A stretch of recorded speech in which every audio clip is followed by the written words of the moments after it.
तो hello friends, कैसे हो आप लोग? आप सभी अच्छे होंगे। तो आज का हमारा टॉपिक है मस्कुलर टिश्यू। जो हमने पिछली वीडियोस में एपिथेलियल टिश्यू और नर्वस टिश्यू को कवर अप किया है। अगर आपने वो वीडियोस नहीं देखी तो आप जाके देख सकते हो कि टिश्यू हमारे 4 टाइप्स के होते हैं: epithelial tissue, muscular tissue, connective tissue और नर्वस टिश्यू। हमने 2 टिश्यू ऑलरेडी पढ़ चुके हैं। अब ये हम बात करने लगे हैं मस्कुलर टिश्यू की। वो क्या होता है हमारे बॉडी में? देखो, जो मस्कुलर टिश्यू है ना, जो हमारे बॉडी के ना हर जगह पार्ट में प्रेजेंट है। ठीक है, इसका फंक्शन क्या है? ये मोस्टली हमारे को कॉन्ट्रेक्शन रिलैक्सेशन में हेल्प करता है, हमारे मूवमेंट में हेल्प करता है, हमारे फ्लेक्सिबिलिटी हमारे को प्रोवाइड करता है। इसका अलग अलग फंक्शंस हैं। देखो, जैसे हमारा जो बोन्स के साथ अटैच होता है ना मसल, उसको हम कहते हैं स्केलेटल मसल। जो स्मूथ मसल, वो इसके ना 3 टाइप्स के होते हैं मोस्टली। जैसे स्केलेटल मसल हो गया, स्मूथ हो गया, कार्डियक मसल। जैसे स्केलेटल मसल तो वो हो गया जो बोन के साथ अटैच है। ठीक है, अब स्मूथ मसल क्या होता है? स्मूथ मसल जो हमारे मोस्टली ना बोल सकते हैं हमारे स्टमक के अंदर होता है। जो हमारे को मतलब जो इसके ऊपर ना M3 रिसेप्टर्स होते हैं, जिसके ऊपर एसिटाइलकोलिन बाइंड करता है और एसिड की प्रोडक्शन इंक्रीज कर देता है। और भी बहुत जगह होते हैं स्मूथ मसल। बट जो स्मूथ मसल होते हैं ना, ये इनवॉलंटरी नेचर होते हैं। इनवॉलंटरी बोले कि जो अपने कंट्रोल में नहीं है, ये बॉडी खुद ही करेगी। वॉलंटरी क्या होते हैं? जो अपने कंट्रोल में है। जैसे हम चल रहे हैं, ये हमारे कंट्रोल में है। बट जो हमारा हार्ट बीट है, ये खुद ही चल रहा है, ये हम रोक नहीं सकते। ये इनवॉलंटरी नेचर है। ठीक है, ऐसे होता है। जो स्मूथ मसल है वो इनवॉलंटरी है, वो हमारे कंट्रोल में नहीं है। ठीक है, अब स्केलेटल मसल हो गया, स्मूथ मसल हो गया। कार्डिक मसल क्या होता है? कार्डिक मतलब आपको यहाँ से पता लग रहा है हार्ट। जो हार्ट की मसल है उस वो किससे बनी होती है? मस्कुलर टिश्यूज बनी होती है। आपको पता है सेल से क्या बनता है? सेल से बनता है हमारा टिश्यू। टिश्यू से क्या बनता है? टिश्यू से बनता है ऑर्गन। ऑर्गन से क्या बनता है? Organ system. ऑर्गन सिस्टम से क्या बनता है? एक बॉडी हमारी। ठीक है, जो हमारा हार्ट है वो मस्कुलर टिश्यू से बना हुआ है। तो मस्कुलर टिश्यू का क्या काम है? कॉन्ट्रैक्शन एंड रिलैक्सेशन हार्ट की करना। पता है ना आपको, हमारा हार्ट कॉन्ट्रैक्ट और रिलैक्स होकर ब्लड को पंप करता है, जो हमारे पूरे बॉडी में फ्लो होता है। तो जिसकी वजह से हमारा जो ब्लड कैरी करता है ऑक्सीजन, तो हमारे डिफरेंट डिफरेंट ऑर्गन्स को ऑक्सीजन मिलता है, तब वो अपना फंक्शन अच्छे से परफॉर्म कर पाते हैं। हमारे ऑक्सीजन हमारे कितना जरूरी आपको तो पता ही होगा। ठीक है, तो हम डिटेल में पढ़ते हैं एक एक चीज को कि इसके जो 3 टाइप्स के टिश्यू हैं मस्कुलर के, वो क्या है, क्या करते हैं, कहाँ प्रेजेंट है। ठीक है, चलो स्टार्ट करते हैं यहाँ से। जो स्केलेटल मसल है, muscles which are joined with the bones are skeletal muscles. They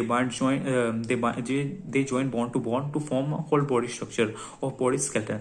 They help in the movement of body, involves in rigidity and flexibility. Skeletal muscles are voluntary in nature. देखो यहाँ पे बोला कि जो skeletal muscle है, ये वो muscles हैं जो हमारे बोन्स के साथ अटैच है। ठीक है, जहां जहां बोन्स है उसके साथ एक मसल अटैच हुआ है। देखो, आपकी जो हड्डी है, साफ हड्डी तो नहीं दिख रही, हड्डी के ऊपर मांस है। ठीक है, जो मांस हड्डी के साथ अटैच है वो है अपना स्केलेटल मसल। एक्चुअली जो हड्डी के ऊपर भी मांस है, ये नहीं कि बस मस्कुलर टिश्यू ये पूरा अटैच है। इस टिश्यू के ऊपर भी दूसरा टिश्यू होता है, जैसे एपिथेलियल टिश्यू। आपको पता है एपिडर्मिस टिश्यू हमारा आउटर लेयर बनाता है पूरी बॉडी की। तो मस्कुलर टिश्यू के ऊपर क्या हमारा प्रेजेंट है? Epithelial tissue. इसके ऊपर भी मतलब इसके नीचे भी कुछ प्रेजेंट हो सकता है। जैसे को पता है हमारे स्किन की कितनी लेयर्स होती है। एपिडर्मिस होता है, डर्मिस होता है, सेमीडर्मिस भी कई होते कहते हैं। ठीक है, ऐसे होता है कि समझ लो आप जो बोन्स के साथ डायरेक्टली अटैच है उसको हम स्केलेटल मसल कहते हैं। ये हमारे को बोन्स को दूसरे बोन्स के साथ अटैच करने में भी हेल्प करता है। ठीक है, ये वॉलंटरी इन नेचर होता है, मतलब कि हमारे कंट्रोल में है। आप कहोगे हमारे कंट्रोल में कैसे? देखो, आपने ये हाथ को हिलाया तो एक सबके जैसे आपका हाथ है, जैसे आपने कॉन्ट्रैक्ट किया तो आपका जो मसल है वो भी तो कॉन्ट्रैक्ट होगा एक सबका। ठीक है ना, वो भी हाथ का मसल भी मुड़ा। तो एक कह सकते हैं ना, जो स्मूथ मसल स्केलेटल मसल वो हमारे कंट्रोल में है। ठीक है, तो ये हमारी तो बॉडी को रिजिडिटी और फ्लेक्सिबिलिटी मूवमेंट वगैरह प्रोवाइड करता है। ये इसकी रही स्ट्रक्चर आप देख सकते हो स्केलेटल मसल की। ठीक है, अब जो स्केलेटल मसल है ना, उसके अंदर ना हमारा निकोटिनिक रिसेप्टर भी प्रेजेंट होता है। अब बोलोगे आप निकोटिनिक रिसेप्टर क्या होता है? देखो, जो निकोटिनिक रिसेप्टर होता है ना, जो अपना निकोटिनिक रिसेप्टर होता है, ये होता है अपना एसिटाइलकोलिन रिसेप्टर। जैसे एसिटाइलकोलिन आपको पता है क्या होता है? वो होता है पैरासिम्पैथोमिमेटिक ड्रग है, जो कि मस्कार्निक रिसेप्टर पर बाइंड करता है या फिर निकोटिनिक रिसेप्टर पर बाइंड करता है। ठीक है, तो जब वो बाइंड करता है ना, वो अलग अलग फंक्शन परफॉर्म करता है। या फिर वो सिक्रेशन इंक्रीज कर देगा। अगर वो M3 पे बाइंड किया तो सिक्रेशन इंक्रीज कर देगा। अगर वो M2 पे बाइंड किया तो वो कॉन्ट्रैक्शन कर देगा, हमारे जो ब्रोंकोस्पाज्म वगैरह कर देगा, कॉन्ट्रैक्शन जो हमारे रिस्पिरेटरी ट्रैक्ट के मसल्स है उनकी। अगर वो अपने हार्ट वगैरह के रिसेप्टर पर बाइंड किया तो उसने क्या करना है? उसने हार्ट बीट स्लो कर देना है, ब्लड प्रेशर स्लो कर देना है। इसके अलग अलग जगह पे जहां जहां इसके रिसेप्टर प्रेजेंट है वहां उसके अलग अलग डिफरेंट एक्शन हैं। लाइक इसके मोस्टली जो मस्कार्निक रिसेप्टर होता है ना, वैसे तो 5 टाइप के होते हैं, पर जो अभी आज के टाइम कहते हैं 5 के होते हैं, पर जनरली ना इसके 3 ही माने जाते हैं। जैसे M1, M2, M3, M4 और M5 को ना इतना माना नहीं जाता, पर होते 5 के हैं, पर माना 3 ही जाता है। ठीक है, और जो N रिसेप्टर है, ये होते हैं N रिसेप्टर होते हैं 2 टाइप्स के, NM और NN। जो NM रिसेप्टर होता है अपना निकोटिनिक मस्कुलर रिसेप्टर, और एन होता है निकोटिनिक न्यूरो रिसेप्टर, ठीक है। जो निकोटिनिक मस्कुलर रिसेप्टर होता है मसल में प्रेजेंट होता है, जैसे स्केलेटल मसल में प्रेजेंट है। जो निकोटिनिक न्यूरो रिसेप्टर होता है ये हमारा प्रेजेंट होता है अपना नर्व्स वगैरह में, ठीक है। इतना डिटेल में नहीं जाना, बस आपको इतना याद रखो कि जो निकोटिनिक रिसेप्टर है ये हमारा कहाँ प्रेजेंट है, स्केलेटल मसल में। तो यहाँ पर जैसे दिया हुआ है जो एसिटाइलकोलिन है बाइंड करेगा एनएमआर रिसेप्टर पे, मतलब निकोटिनिक रिसेप्टर बाइंड करेगा। तो इसने कॉन्ट्रैक्शन करनी है स्केलेटल मसल की, ठीक है। And contraction in pain occur sometimes flexibility is also due to this, लेकिन present and muscle contraction muscle, ठीक है। इन्होंने बताया कि जैसे अगर एसिटाइलकोलिन एनएम रिसेप्टर पर बाइंड करेगा वो कॉन्ट्रैक्शन करेगा स्केलेटल मसल की, जहां जहां स्केलेटल मसल प्रेजेंट होगा वहां उसकी कॉन्ट्रैक्शन होगी, ठीक है। किसकी होगी, कॉन्ट्रैक्शन होगी, स्केलेटल मसल की कॉन्ट्रैक्शन होगी, ठीक है। ये वॉलंटरी नेचर होते हैं, हमारे कंट्रोल में होते हैं, ठीक है। इतना याद रखो बस, ठीक है। अब स्मूथ मसल क्या है, अब स्मूथ मसल कहाँ प्रेजेंट है, जो स्मूथ मसल है वो हमारे ब्लड वेसल्स में प्रेजेंट है, किडनी में प्रेजेंट है, लिवर में प्रेजेंट है, लंग्स में प्रेजेंट है, एपिथेलियल लेयर में भी प्रेजेंट है जो स्मूथ मसल, ठीक है। अब बोलोगे भाई ये स्मूथ मसल हमारा स्टमक में प्रेजेंट है, क्या करेगा, तो जो स्टमक में प्रेजेंट होता है ना स्मूथ मसल, उसके अंदर होता है M3 रिसेप्टर, जिसके ऊपर एसिटाइलकोलिन बाइंड करके सिक्रीशन इंक्रीज कर देता है। जो एसिटाइलकोलिन है वो सभी टाइप्स की सिक्रीशन को इंक्रीज कर देगा, चाहे वो यूरिन फॉर्मेशन हो, चाहे वो स्वेट की सिक्रीशन हो, चाहे वो सलेवा की सिक्रीशन हो, जितनी भी सिक्रीशन हमारी बॉडी में वो सबकी इंक्रीज कर देगा जब एसिटाइलकोलिन बाइंड करेगा। देखो अगर सिक्रीशन इंक्रीज हुआ तो एसिड है वो भी तो एक सिक्रीशन, उसकी भी सिक्रीशन इंक्रीज होगी एसिड की। आपको पता है जो एसिड क्या हेल्प करता है, एसिड बेसिकली हमारे को फूड्स को मतलब कि ब्रेक डाउन करने में हेल्प करता है, जो हमारे स्टमक में प्रेजेंट होता है HCl, ठीक है। बट अगर HCl की फॉर्मेशन ज्यादा हो रही है तो वो अल्सर्स भी क्रिएट कर सकता है। वो कैसे, देखो जो हमारे स्टमक में ना एक म्यूकोजल लेयर होता है जो हमारे को ना एसिड से प्रोटेक्ट करता है, ठीक है। जो एसिड है उसके नेगेटिव इफेक्ट भी तो है, क्योंकि इसका पीएच नेगेटिव होता है, तो नेगेटिव बोले तो सॉरी पीएच कम होता है, जैसे 1 to आपको पता है ना 1 से 7 तक एसिडिक होते हैं। एसिड अच्छा तो चीज थोड़े हैं, तो ये ना डायरेक्ट स्मूथ, अगर स्मूथ जो लेयर है स्मूथ मसल की लेयर है या फिर म्यूकोजल लेयर है अगर वो पतली होते रहेगी, ठीक है, जो म्यूकोजल लेयर अगर वो पतली हो जाएगी, जो HCl है वो डायरेक्टली अटैक करेगा वॉल्स पे, किसकी वॉल्स पे, स्टमक की वॉल्स पे। तो इसलिए जो म्यूकोजल लेयर है ना हमारे को HCl से प्रोटेक्ट करता है, क्योंकि अगर HCl वॉल्स पे अटैक किया स्मूथ मसल की तो अल्सर्स क्रिएट हो जाएंगे, छाले जिसको कहते हैं पेट के अंदर, जिससे बहुत सारी डिस्टर्बेंस होगी, यहाँ तक कि बंदा मर भी सकता है इसकी वजह से। बोलो कैसे, देखो अगर छाले हुए तो फूटेंगे, उसके अंदर होल्स क्रिएट हो जाएंगे, फिर लीकेज होगा पूरे हमारे स्टमक का, जितना हम सब्सटेंस हो लीक होने लगता है हमारे बॉडी में, इन्फेक्शन होगी, बॉडी गंदी इन्फेक्शन हो गया, बंदा मर जाएगा, मतलब कि 10-15 दिन के अंदर, ठीक है ना। एक चीज ये हो गया, ठीक है। तो ये यहाँ पे होते हैं, ये इनवॉलंटरी नेचर होते हैं, ये हमारे कंट्रोल में नहीं होते। जो स्मूथ मसल है वो हमारे कंट्रोल में नहीं है, ठीक है, जहां जहां प्रेजेंट होते हैं। जो स्केलेटल मसल है वो हमारे कंट्रोल में होते हैं, क्योंकि वॉलंटरी नेचर होते हैं, ये इनवॉलंटरी नेचर है, ठीक है। अब ये एक थिन शीट की तरह अरेंज होते हैं, हमारे मसल में एक थिन शीट जैसे पतली लेयर की तरह अरेंज होते हैं, ठीक है। दीज मसल आर फ्लेक्सिबल होते हैं, present stomach also muscle have a receptor M3 receptor, जिसमें बताया M3 रिसेप्टर जिसके ऊपर एसिटाइलकोलिन बाइंड होता है और HCl की प्रोडक्शन इंक्रीज करता है। तो ये रही उसकी डायग्राम, आप डायग्राम दे सकते हो, ठीक है, स्मूथ मसल की। तो अब यहाँ पे बात करते हैं, when ever acid increase in stomach acetylcholine contraction of smooth muscle and vomiting occurs, stomach contracts, ठीक है। जब मतलब कि एसिड की सिक्रीशन इंक्रीज हो जाएगी तो वॉमिटिंग भी शुरू हो जाएगा, क्योंकि भाई देखो जो वॉमिटिंग है वो कैसे होता है, वो सिक्रीशन हमारी स्टमक में इंक्रीज हो रही है, हमारे जो पीएच एनवायरमेंट वो चेंज हो रहा है, हमारा स्टमक मतलब कि ऐसे डिसऑर्डर की तरफ जा रहा है, ठीक है ना, एक अलग डिसऑर्डर हो जाएगा, अल्सर्स हो जाएंगे, जिसको बहुत सारी प्रॉब्लम्स हो जाएंगी, ठीक है ना।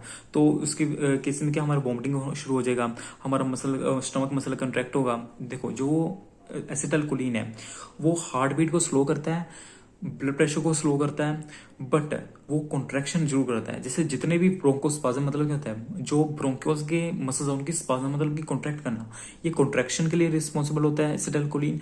और यूरिन फॉर्मेशन या फिर जितने भी सिक्रीशन उनकी इंक्रीज करता है, एनहांसमेंट करता है उनकी, इंक्रीज कर देता है उनकी सिक्रीशंस को, या फिर ब्लड प्रेशर वगैरह को रिड्यूस करते हैं। इनकी 3 फंक्शन है, ठीक है। स्टमक भी कॉन्ट्रैक्ट होगा क्योंकि भाई एसिटाइलकोलिन अपने रिसेप्टर बाइंड होगा तो कॉन्ट्रैक्शन तो करेगा ही स्मूथ मसल की, ठीक है।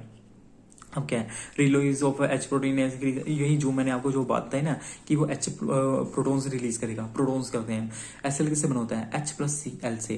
जो HCl है जनरली प्रेटर सेल्स में बनते हैं, ये आप पूरा प्रोसेस है या फार्माकोलॉजी में पढ़ोगे कैसे बनते हैं HCl। तो बेसिकली HCl को बनने के लिए प्रोटॉन्स की जरूरी होते हैं, जो कि इंक्रीज कर देगा, जितने ज्यादा प्रोटॉन्स बनेंगे उतने ज्यादा HCl बनेंगे, ठीक है। वही इसमें बताया गया कि वो 50 रिलीज करेगा, 70, 100 रिलीज करेगा, जिसकी वजह से उसकी कंसंट्रेशन इंक्रीज हो जाएगी, हमारा एसिडिटी हो जाएगा, ठीक है ना, एसिडिटी हो जाएगा, फार्टिंग वगैरह होने लग पड़ेगी।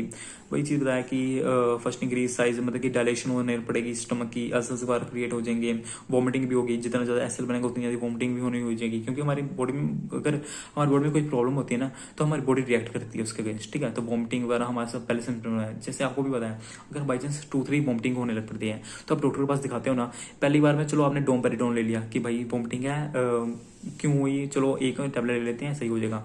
अगर 1-2 बार से ज्यादा होने लगे फिर डॉक्टर आपके कुछ टेस्ट करता है, वो कहता है अगर आपके पेट में इन्फेक्शन है तब वॉमिटिंग हो रही है, अलग अलग केसेस हो सकते हैं, ठीक है ना। तो एक सबकी वो निशानी है कि सिम्टम हमारी बॉडी में कुछ गड़बड़ चल रहा है, ठीक है ना।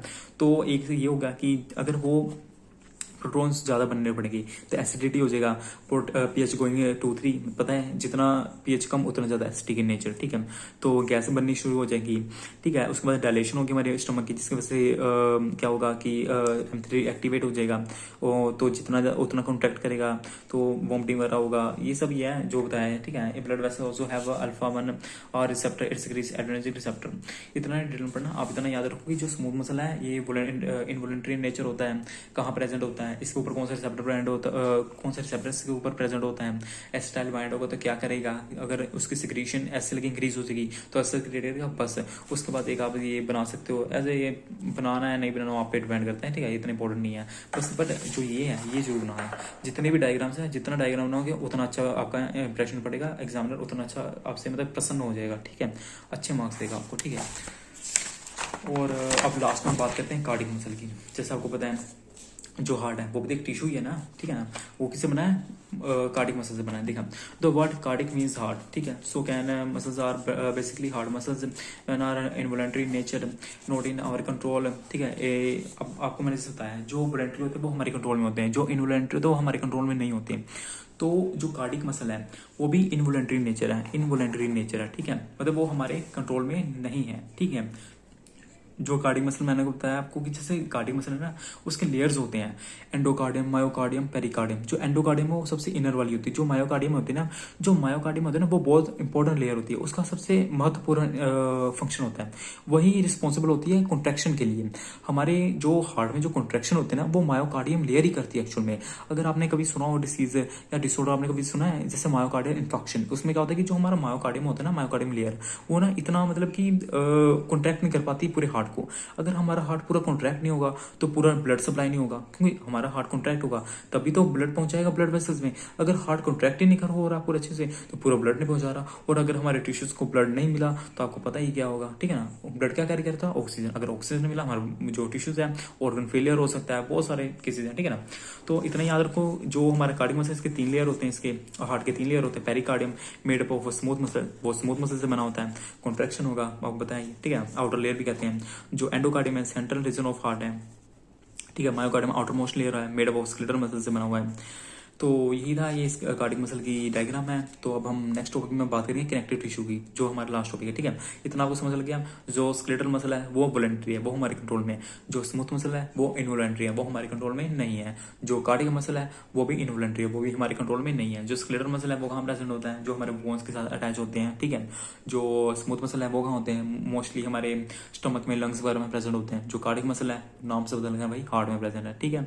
तो आज की वीडियो में इतना ही, होप आप सभी को अच्छे से समझ आ गया होगा। देखो ये 5 मार्क्स में आएगा, 7 मार्क्स में आएगा, 10 मार्क्स में आएगा, इतना सफिशिएंट लेंथ है। देखो इतना ज्यादा है कि आप इसको डायग्राम बनाओगे इतना बन जाएगा, तो मतलब काफी है इतना लेंथ, ठीक है। तो अगर आपको समझ आ गया तो लाइक करिएगा इसी बात पे, ठीक है। सब्सक्राइब करिएगा चैनल। जो नोट्स है वो टेलीग्राम चैनल फॉर्म नोट्स पे मतलब कि अपलोड कर दिए गए हैं, आप लिंक से डिस्क्रिप्शन में लिंक है, आप उसके थ्रू जा सकते हो वहाँ पे। तो जुड़े रहिए हमारे चैनल से, आपको ऐसी वीडियोस मिलती रहेंगी। पूरा जितना भी आपके फार्माकोलॉजी हो गया, जितने भी ऑर्गेनिक केमिस्ट्री हो गया, सारे टॉपिक्स कवर किए जाएंगे इस चैनल पे, ठीक है। तो आज के लिए इतना ही, थैंक यू।